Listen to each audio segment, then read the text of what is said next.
आज काय झालं माहितीये का, कढईमध्ये मी 1 चमचा तेल घातलं. यामध्ये ना अर्धा टीस्पून मी इथं जिरं घातलं. जिरं छानसं तडतडलं की यामध्ये मी 1 चमचा उडद डाळ आणि 1 चमचा चण्याची डाळ घातली. डाळी व्यवस्थित छान अशा परतल्या की यामध्ये 4 लसणाच्या पाकळ्या, 1 इंच आलं घातलं. दोन्ही छानसं परतून घेतलं. यामध्ये एक मोठ्या साईजचा रफली चिरलेला कांदा घातला.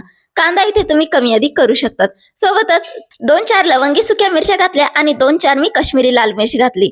याने आपली चटणीला खूपच छान रंग येईल.